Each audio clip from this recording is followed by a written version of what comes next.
For Louisiana versus all y'all, Jarrett Roser here with E.D. White senior receiver Paxton Lafont, one of the standouts for a Cardinals team that is 9-0, one of the last 11 undefeated teams standing around the state. And that all sounds great, but I know they have some bigger things in mind too. So we'll talk a lot about all of that as the Cardinals prepare for a quick trip to St. James this week with a district title on the line and then the playoffs right around the corner. Paxton, how does all of that sound? How's everything been going? That sounds great. We're 9-0. We beat two good 5A teams, Woodlawn in week 3, and then this past week we beat Sam Houston. So we're rolling off some positive energy for sure. But we play a really good team this week. St. James is legit. They've got guys all over the field, and I even work out with some of them, a lot of them on the offense and a couple on the defense. So it's going to be a fun game, but also a really challenging one. So we're confident in it. We're not going to have a hangover from last game or anything. We're gonna keep it rolling and dominate like we've been. You guys finished the storm-shortened regular season 2 years ago, 8-0, and it was the first undefeated team the program had since the early 90s. And now you're sitting there with an opportunity to have it 2 out of 3 years. And last year was a one-loss regular season and a great season overall. Another deep playoff run. What's going so well down there? Coach Lassane and that staff and you guys as a program of players, take me through. You mentioned you work out with St. James guys, another successful program. You know guys from a lot of different programs around the area and around the state.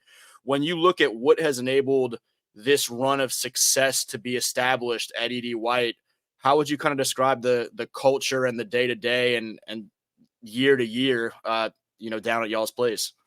Yeah, the culture is unbelievable, and I think this is one of the seasons where a lot of people can understand it more than me just putting it in words. Like everybody knows, we lost a lot on defense last year. We lost, I want to say 9 of 11 guys, and we went deep in the playoffs in the semis.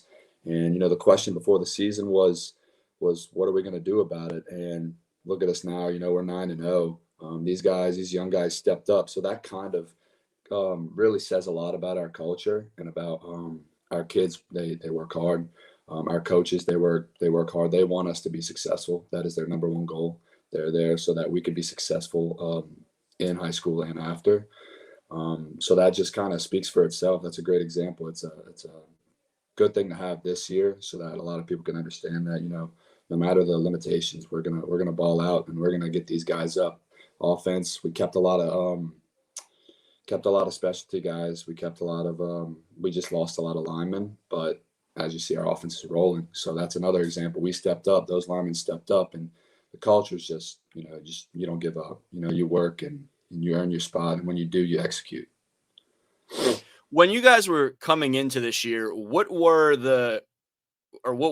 the big thing, or were the list of things? How did you kind of approach goal setting? Obviously, this is a team that wants to win its last game in December, but did you guys look at the benchmarks along the way of potential district title? Did you talk about a potential undefeated season? What were the pieces that were actually kind of a part of the conversation, and what has just been a byproduct of whatever that conversation is? Yeah. So the goal is always to make it to state and go undefeated. So getting in the lab every day, every morning. We worked out at 5 a.m. in the morning, and every time we'd get in there, and we saw a difference for sure. We even started practicing before school, and we saw the dedication these kids have. So that seeing us going undefeated was not a very hard thing to see. It doesn't come easy at all. But yes, before the season, we're rolling off 2 good seasons. 2 years ago, we went to state. Last year, made it to semis and put up a little fight against St. Thomas More, but they got the best of that one. But coming into this season, we expected it to be a positive season for sure. Like I said, seeing these guys work out and seeing us sling the ball more and run the ball more and take a lot of these skill guys back that we had before, we knew this year was going to be special for sure. So yeah, the expectations were, let's go undefeated. It's not going to be easy, but that was the goal, obviously, and so far we are. So 1 more week left in the regular season, and then we hit the playoffs. So we'll see if we can knock out the whole regular season undefeated. You told me in the spring when we were talking about the benefits of 7-on-7 for you in a predominantly run heavy, traditionally offense, that you could kind of showcase some different things out there in a different setting, different format. You told me then wait for this fall. We're going to throw it around a little bit more. You're going to see some of this in pads in the fall. And every week I'm seeing you showcase kind of a different piece of your receiver skill set. I mean, catching the ball out away from your body, whether that be, out in front of you or over your head, or them being able to get you the ball on some quick stuff outside, quick screens and whatnot, and you unleash some of that track speed and make some guys look silly a little bit, blowing up some angles. How, I guess, how did you know that was going to be the case? What were some of those early conversations of what you guys were going to be doing offensively? And how good has it felt to see some of those expectations and those plans play out Friday night after Friday night? Yeah, it feels unbelievable. It feels, you go into the games a lot more confident, seeing throughout the week, you guys can run it and we can throw it as well. So, you got to defend one of them, and we're a hard defense or offense to defend. Um, but that we knew we were going to be able to throw the ball. I knew, especially too. I see these linemen, these guys. They work every day over the summer. They were out after school.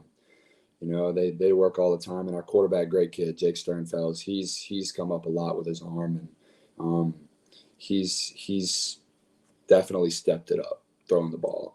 So that's something that we saw at the beginning of the season. We started running 7-on-7 at the beginning of the season as well on our own.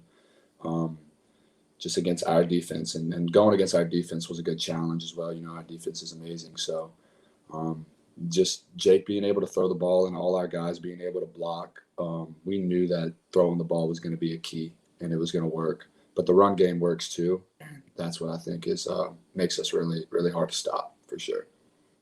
In terms of kind of that commitment to being able to throw it a little bit more, I mean, how much of that was coaches seeing where y'all were in your development and knowing, okay, they're ready to do this? And how much of it was the coaches realizing they wanted to take some steps and then you guys putting in the work to kind of catch up to that, I guess? Because you mentioned you and Jake are two of the seniors. You guys are experienced. And so there comes some confidence and some extended leash with that. But kind of the impetus of this, the early pieces of this, how would you kind of categorize that, kind of the spark of how we got here? Yeah, the 7-on-7 over the summer, just me being with the Naturals. I'm sure the coaches saw that, and they saw Jake throwing. Jake worked with former Nichols quarterback Chase Forcade, so I think they saw a combination of both of those.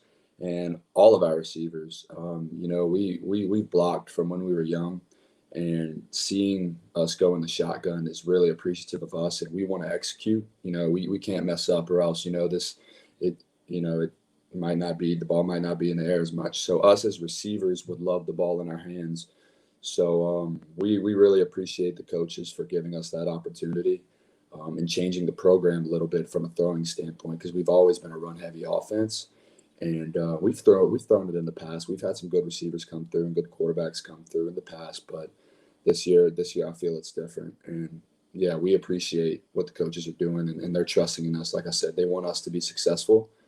So we're gonna work our tails off, and they're gonna plug in these plays and let us execute. They know we will. The What's on y'all's plate is obviously go to beautiful downtown Vatry and come away with a win and finish the regular season 10-0 and whatnot. And what that means for power rankings is just kind of a byproduct of what y'all can accomplish on Friday night. Do y'all watch the seeding yet at all, or is that completely blocked out and wherever it lands next Sunday is where it lands? Yeah, we watched the seeding for sure. We came into last week, Sam Houston. We knew we have to win these next 2 weeks, especially Sam Houston. That's a big one. These things can factor into a home game for the playoffs, and yeah, we do look at the seed. The number will be, but we're not going to throw too much attention on it. We're going to get this week done. We're going to grind this week, and wherever the cards fall, they fall. But if we get the win this week, we know that we're in good hands, and we're in a good opportunity for us to make a run to state again. You've had a chance on some Saturdays to get to some colleges as well. You're just fresh off of your second trip out to South Alabama, a game day out there where the Cajuns actually went out there and had a nice day against the Jaguars. You're a guy that Southeastern and Nichols have been heavy on throughout this year. How's stuff stand with just your college process, who you're hearing from heavily, and how all that's going? I'm sure it's something that's more back burner in terms of Mhm. you thinking about it, and we'll Right. get more into it in December. But just how's it been going overall? It's been going great. I'm just enjoying my senior year as much as possible, along with balancing the recruiting aspect. Um, Nichols and Southeastern have reached out full offers, and those are two amazing coaching staffs. Both of them are unbelievable at what they do, and they get their kids right, and they win football games. So the decision's a hard one, especially with these other schools kind of coming in and talking. But yeah, I got to focus on the season. Like I said, balance that aspect out a little bit as well with it, and talk with my family. I take these recruiting trips. I just enjoy the process because it's going to be over soon. So my main goal is to just kind of stay positive, and I'm going to be coming. I'm trying to come down on a decision as the season winds down. So, but it's all going good. It's going well. Good deal. Yes, Thank sir. you, sir. Absolutely. Thank you. Yeah, again, he's Paxton Lafont, standout senior wide receiver for ED White, sitting at 9-0, heading to St. James this week with a district title on the line. And the Cardinals are also situated very well in those Division II select power rankings. I think with this past week, slid up another spot to number 3. So we'll see where the exact seating is next Sunday. But make sure you keep an eye on Paxton and the Cardinals throughout this week and the postseason. And then Paxton will have some college news on the heels of that season as well. And for Louisiana Yes, versus all sir. y'all, Jared Roser. Appreciate you, sir. Absolutely. Thank you.